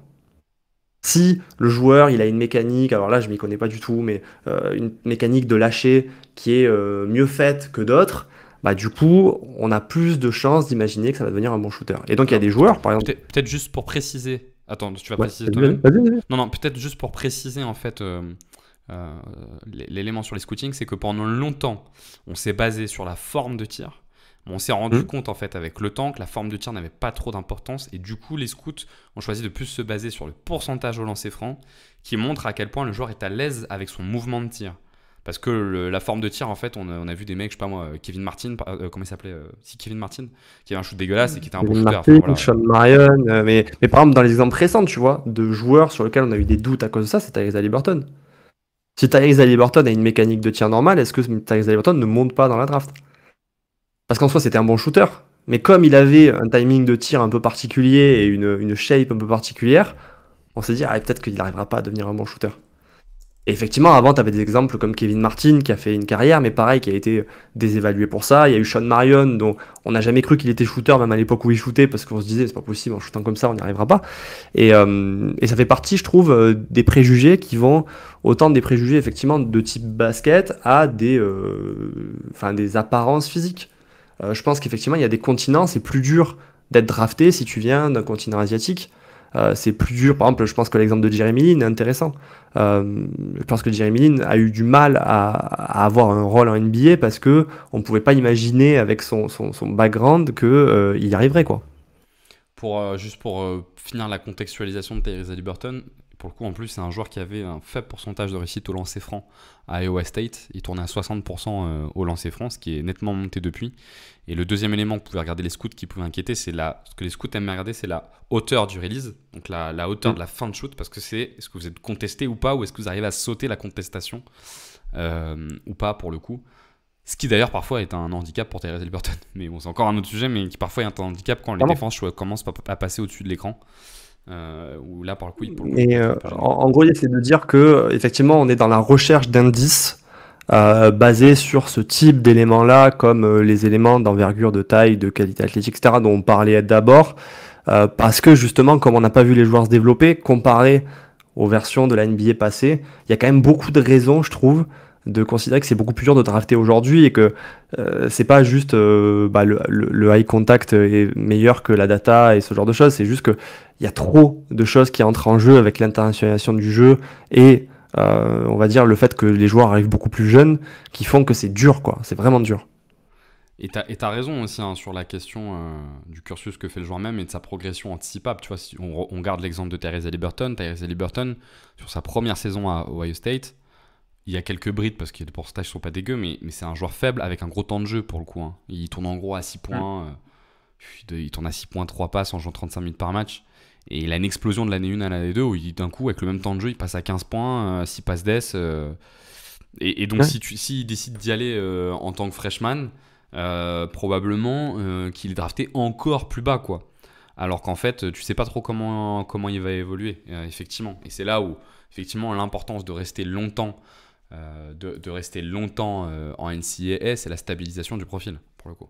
C'est ça. Et je sais pas, tu vois, dans le cas de Haliburton, s'il a vraiment dû monter dans la hiérarchie, etc., ou si dès le début c'était considéré comme une star. Mais par exemple, dans les joueurs que j'ai pas suivis du coup, mais que j'ai suivis dans leur première année NBA, sur lesquels j'ai essayé d'écrire, l'année dernière j'avais fait un article sur Keyonte George, où de ce que je découvrais, c'est que Keyonte George, en fait, dans son parcours, on l'avait jamais vu sur le poste réellement qu'il occupe en NBA, c'est-à-dire le poste de meneur. Parce qu'en NCAA, il y avait d'autres meneurs dans l'équipe, et qu'en fait, lui, il se retrouve en deuxième, troisième créateur, et donc ce qu'on voit de sûr chez lui, c'est que c'est un shooter à 3 points, mais le reste, on n'en sait rien quand il arrive à NBA. Mais c'est un meneur. Sauf que s'il était resté 2 ans de plus, probablement qu'il serait devenu meneur titulaire de l'équipe et on aurait pu évaluer son playmaking et ce genre de choses. Ce qu'on n'a pas fait en NCAA. Ouais, ce qui rappelle à quel point aussi est venu. Ce qui a rendu difficile la draft, c'est la notion de post-formation qui n'existait pas avant. Parce que les joueurs viennent plus vite, simplement parce qu'il y a de l'argent et qu'ils viennent plus vite et que du coup, ils s'y tentent plus tôt qu'ils ne pouvaient s'y tenter avant. Est-ce que tu vois d'autres points que tu voulais aborder ? Moi, c'était les points principaux, donc je te laisse la main si tu as d'autres éléments. Non, moi je trouve qu'on a été assez complet là pour essayer d'expliquer la complexification des choix de draft, mais peut-être qu'on peut par contre conclure par, on en parle souvent, donc on va pas être très original pour ceux qui nous écoutent régulièrement, mais par les stratégies que ça induit. Parce que tout ça induit des stratégies pour les GM, et on voit quand même ces dernières années la montée des stratégies de multiplication des pics. C'est-à-dire que la principale réponse qu'on peut apporter à cette difficulté à évaluer correctement les joueurs, c'est passer de contexte où je cherche le pic très haut, regardez, suivez mon regard, le tanking, à des contextes où je cherche surtout à avoir beaucoup de choix. Parce que si j'ai beaucoup de choix, c'est mécanique, je diminue mon risque d'erreur, ou plutôt je maximise mon risque de réussite. Parce que tu ne divises pas du tout ton risque d'erreur, c'est surtout que tu maximises, tu augmentes, tu augmentes ta chance de réussir. Et ça, pour le coup, c'est quelque chose qu'on constate vraiment. On le constate tout à la fois chez les équipes qui sont championnes, que aussi dans des mouvements qui viennent d'arriver, dans des équipes qui se construisent. On le constate si vous prenez les 2 derniers champions, Boston et OKC, qui sont quand même complètement construits comme ça. Et d'ailleurs, on a beaucoup attaqué chacun des 2 GM pour ne pas avoir pris le risque de drafter, d'échanger leurs pics contre des forts joueurs qui ont toujours voulu garder ces pics. Et le deuxième élément, c'est qu'on le voit aussi sur des équipes qui sont en développement. Suivez mon regard, les San Antonio Spurs, qui eux aussi, alors même s'ils ont fait, pourquoi ils ont à peu près risque avec De'Aaron Fox parce qu'il y avait une opportunité de marché, mais ont quand même fait un choix plutôt de cumuler les pics de draft. Le meilleur exemple, c'est l'exemple avec Rob Dillingham l'année dernière, où ils choisissent plutôt de drafter leurs pics pour en avoir 2 plus tard avec Minnesota et avec les pics de Minnesota. Et on voit des équipes qui acceptent allègrement de reculer dans la draft si ça leur permet d'avoir plus de choix à terme. Ouais, et je pense que du coup, on en revient un peu en circulaire à ce qu'on évoquait au début. Nous, ce qui nous avait aussi poussé à faire l'épisode, c'était un débat qu'on a vu en interne. Et notamment, un des éléments du débat, c'était est-ce qu'il faut posséder ces pics de draft pour lancer sa reconstruction ? Et donc, on était 3 à discuter de ça. Toi et moi, on était plutôt d'avis de dire que c'était le cas avant et qu'aujourd'hui, en fait, il valait mieux transformer, on va dire, ces vétérans le plus vite possible en choix de draft d'autres franchises et prendre le risque que ce soit des choix de draft qui soient des fois assez lointains dans la draft et en avoir beaucoup que vraiment se dire je veux la maîtrise de mes tours de draft et je vais attendre pour reconstruire d'être dans une phase où j'ai 3 à 4 tours de draft d'affilée. D'ailleurs, je crois que la source du débat, c'était la situation des Bucks actuelle, si tu te souviens bien, où on disait ce qu'il ne faudrait pas trader de Giannis direct, et on avait Vincent dans l'équipe qui nous disait non, il vaut mieux être en possession de ces tours de draft, et donc voilà, c'était l'origine du débat. Et tout ça pour dire qu'effectivement, moi, l'impression que j'ai, c'est que dans un contexte où ça devient de plus en plus dur avec des pics dans le top 5 de viser juste, effectivement, il vaut mieux prendre l'option de multiplier les choix et espérer que dans tes loteries pick, effectivement, t'es une perle rare dedans. Et effectivement, ces dernières années, c'est plutôt ce qui se passe. C'est-à-dire que oui, tu peux dire, par exemple, les Celtics, en soi, Jason Tatum, c'est un pick 3. Mais par exemple, les Thunder montrent clairement que tu peux monter une équipe avec des joueurs de niveau MVP sans ça, en fait. Et d'ailleurs, si tu regardes le nombre de picks, par exemple, de Denver... pas du tout de Denver, de Boston. Mais Denver, ça marche aussi, cela dit. Ça marche aussi. Denver marche aussi, les Warriors, la dynastie des Warriors marche aussi, tu vois. C'est-à-dire que, oui, tu prends Kevin Durant à un moment donné, mais la dynastie Warriors, il n'y a pas de joueurs dans le top 5. Si vous prenez les 7 dernières années qui précèdent le titre de Boston, donc de 2017 à 2024, vous avez côté Boston 1, 2, 3, 4, 5, 6, 7, 8, 9, 10, 11, 12, 13, 14, 15, 16, 17, 18 choix de draft qui sont faits en 7 ans. Donc on est au-dessus de la moyenne de 2 par an, qui nous mènerait plutôt à 14, et on est plutôt à 18. Donc on cherche à monter notre nombre de choix de draft, quoi. Et oui, je pense que le Thunder est vraiment une équipe à suivre. Alors, pour moi, le Thunder, là où ils ont été très forts, c'est que, justement, ils n'ont pas fait l'erreur de beaucoup de franchises d'essayer de conserver leur star à tout prix. C'est-à-dire qu'au moment où Paul George leur dit « je m'en vais », ils acceptent, ils transforment Paul George en tour de draft et en jeune joueur, et coup de chance, il y a Shai Gilgeous-Alexander dedans, mais ils attendent pas en se disant on va refaire un cycle avec Russell Westbrook. Russell Westbrook, il est encore dans sa période où on se dit que c'est encore un joueur de calibre MVP, il l'échange immédiatement à Houston et il récupère énormément de picks de draft. Et ça, c'est l'erreur, je pense, qu'ils ne font pas, que d'autres franchises font, et qui font qu'après, tu es contraint stratégiquement. Je sais pas, un exemple qui me vient, c'est un mélange de pas de chance et de mauvais choix, c'est les Wizards, par exemple. Ouais, Les Wizards qui... Toronto, c'est un super ou Toronto, club, effectivement, mais effectivement, après on verra si Toronto arrive à faire un super trade avec ce qu'ils ont accumulé. Mais par exemple les Wizards qui, bon, pas de chance, John Wall se blesse, mais ils ont conservé Bradley Beal pendant des années et fait des rosters assez miteux autour de Bradley Beal. Et au final, au moment où Bradley Beal part, il vaut plus rien. En tout cas, t'arriverais à en tirer parce que t'as mal géré tes contrats, etc. Et du coup, tu es contraint effectivement de tout faire avec ce qui te reste et les choix de draft que toi tu as. Mais effectivement, je pense que stratégiquement aujourd'hui, c'est plus ce qu'il faut faire si tu peux l'éviter. Et malheureusement, beaucoup de franchises, et les Bucks sont en train de le faire, je pense, refusent la réalité et donc attendent que les joueurs perdent leur valeur et peut-être s'en partent contre rien, quoi. J'ai été sympa avec Boston parce que si j'avais pris une année de plus, on passait à 25. Ah ouais, bien sûr. Alors eux, voilà, à l'époque, je pense que eux bénéficient d'une aubaine dingue qui est le trade avec Billy King, dont on a déjà parlé plein de fois, qui fait que Billy King, pour des joueurs de 35 ans, il hypothèque son avenir sur 25 ans, mais effectivement, Boston était, je pense, la première franchise à monter ce type de stratégie-là. Et effectivement, ils avaient une abondance de tours de draft qui était absolument dingue. Et d'ailleurs, si tu regardes l'année 2016 où ils ont 8 picks, au final, il y a un seul joueur qui a vraiment été un joueur qui a tenu dans le temps, c'est Jalen Brown. Alors, il y a Gershon qui est revenu après, mais même en ayant 8 picks, vous pouvez n'en avoir qu'un seul qui sort, quoi. Il y a quand même 3 premiers tours de draft dans les 8. C'est ça.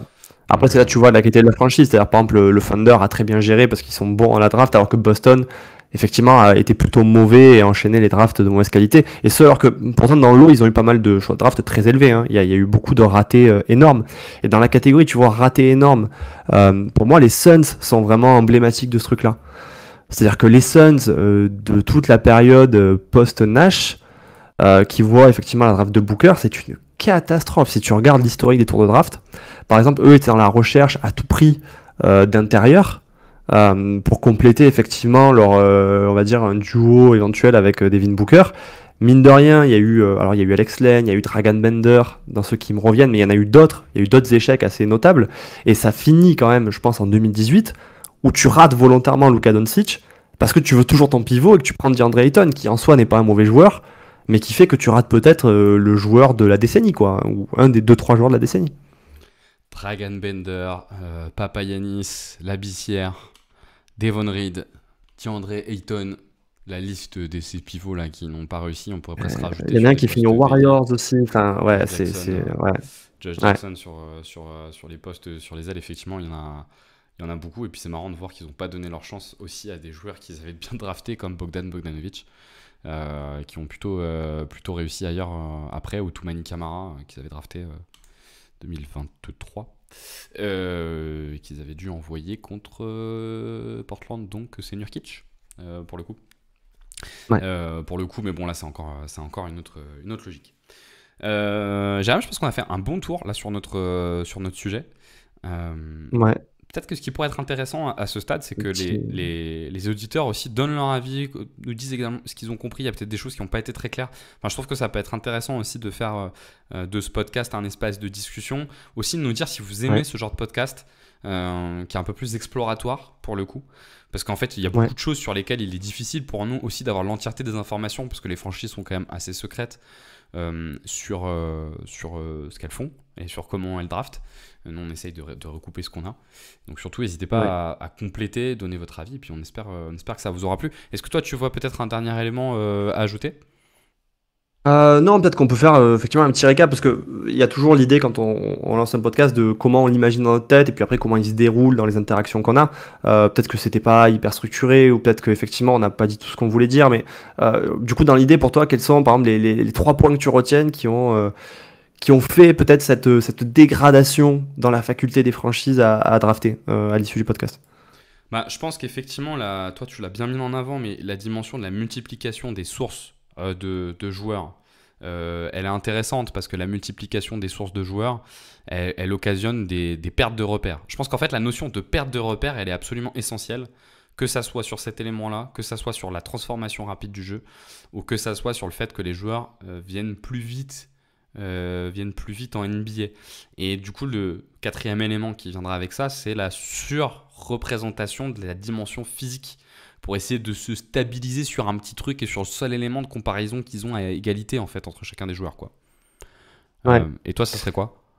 Ouais, je suis d'accord. Bah, moi, en fait, je pense qu'effectivement, ce qu'il faut vraiment pas minimiser, c'est à quel point tout a changé autour. En fait, pour moi, c'est l'environnement qui a changé plus que au-delà du jeu, tu vois, au-delà des évolutions du jeu et le fait, comme on le disait, de toujours courir un petit peu après ce qui va se passer dans 5 ans. Parce qu'en fait, quand tu draftes pas des joueurs pour l'année 1, tu les draftes pour 10-15 ans et qu'en fait, tu draftes par rapport à la réalité de l'instant et en fait, tu cours. Forcément toujours après les tendances. Pour moi, c'est vraiment à quel point tu es passé d'un truc où la NBA c'était un sport qui était uniquement aux États-Unis. En tout cas, c'était une ligue qui était uniquement aux États-Unis où tous les joueurs provenaient des États-Unis. Et puis post 90, tu vois, avec la Dream Team, avec le fait que le reste du monde finisse par rattraper la NBA, où il y a de plus en plus de profils qui arrivent de l'étranger, où tu as de plus en plus de ligues, où tu as des joueurs qui ont le niveau pour aller en NBA, fait que effectivement ça devient il y a trop à regarder en fait et c'est super dur parce que du coup c'est non seulement il y a trop à regarder mais en plus il y a trop à regarder dans des ligues qui n'ont pas les mêmes façons de jouer, qui n'ont pas les mêmes niveaux et donc comment tu fais la différence entre un joueur qui est par exemple comme Jokic en ligue adriatique versus un joueur qui est en Euroleague versus un joueur qui joue en Espagne versus un joueur qui joue en NBL versus un joueur qui joue en NCAA et ceux qui ont des parcours longs NCAA et ceux qui en ont pas, qu'en fait effectivement tu compares tellement des trucs qui sont éloignés que forcément tu fais des erreurs. C'est pas possible en fait. Je pense que c'est impossible de revenir à un truc où tu ne te trompes pas. Les évolutions positives qu'il y a eu ne suffiront pas en fait. Peut-être que ce qui peut être intéressant un peu en ouverture de tout ce qu'on a dit, c'est juste de vous faire écho à un dernier élément qu'on a trouvé. C'est des travaux qui ont été faits par un chercheur, un data scientist qui s'appelle Sean Farrell, qui est un Australien, qui a étudié un équivalent de 25 000 pages d'entretien avec des prospects NBA. Donc c'est 25 000, pardon, avec des prospects NBA pour essayer de voir si il y avait une corrélation entre ce qui est dit par les prospects NBA et les chances de réussir en NBA. Et l'étude est encore en cours de construction, il y a des premiers éléments qui ont été livrés. Mais elle montre qu'en fait, ils arrivent à un taux de prédictibilité de 65% sur les joueurs qui vont faire leur trou dans un roster NBA. Et donc, ce qui est intéressant, c'est que du coup, ce que montre cette étude, c'est qu'il y a peut-être des prédispositions mentales et de personnalité qui, elles, font que vous allez aller en NBA. Sachant que le modèle dit qu'en gros, si vous ajoutez à ça des éléments qui sont liés aux qualités physiques et à l'âge, vous arrivez jusqu'à 87% de corrélation pour le coup. Donc comme si en fait vous regardez la dimension mentale du joueur et ses qualités physiques et là vous arrivez à des formes de certitude. Ce qui est intéressant là-dedans, c'est qu'il y a beaucoup de recherches aujourd'hui qui se font notamment dans le domaine des RH parce qu'on considère qu'aujourd'hui on est sur le monde du travail est en mouvement et que les compétences sont en train de beaucoup bouger, notamment avec l'intelligence artificielle. Et ce qui ressort de beaucoup de ces recherches, c'est l'importance de se concentrer non pas sur les savoir-faire acquis, mais sur les savoir-être qui permettront demain d'acquérir de nouvelles compétences. Et dans une NBA qui, elle aussi, est en permanence en mouvement, en fait, se concentrer sur des caractéristiques physiques, donc des outils, et des caractéristiques mentales, donc c'est l'approche du travail, pour se dire j'ai un profil face à moi qui est capable de s'adapter, bah, je trouve ça super intéressant en fait. Pour le coup. Oui, et là de toute façon c'est une évolution qui est pas liée forcément aux ligues de sport, mais juste au monde du travail en général, hein, ce que tu es en train de dire, c'est des trucs qu'on retrouve je pense dans nos quotidiens personnels, enfin, etc. quoi. Ouais. Et alors moi juste, le dernier truc que je voulais mettre en conclusion, qui montre aussi la difficulté du jeu que je joue en fait les scouts, c'est que dans la vidéo voilà, de Michael McLevy dont je vous parlais, en gros ils ont fait une étude sur les 20 dernières drafts, et ils ont regardé en fait les parcours des joueurs et leur niveau à 5 ans, il me semble, ou à 10 ans. Et en fait, ils en arrivent à la conclusion que sur les 20 dernières années, en moyenne dans les drafts, il y a un franchise player et 2 All-Stars. Et il y a 60 pics de draft, et il y a des joueurs non draftés qui font des carrières. Et avec ces 3 pics de draft, en fait, vous devez essayer de viser juste. Mais en fait, quand les joueurs que vous visez sont pris, En fait, vous vous trompez parce que vous avez plutôt de choix, entre guillemets. Et donc, vous prenez des role-players, des busts, des joueurs qui seront juste lambda en NBA. Et donc, il y a aussi le jeu de tant il y a plein de franchises qui avaient trouvé qui était le franchise player. Mais il n'y en a qu'une qui peut le prendre. Mais d'ailleurs, je trouve que tu vois, après on va arrêter d'ajouter des éléments, mais je trouve qu'à un moment donné, ça peut aussi questionner les franchises sur le modèle européen.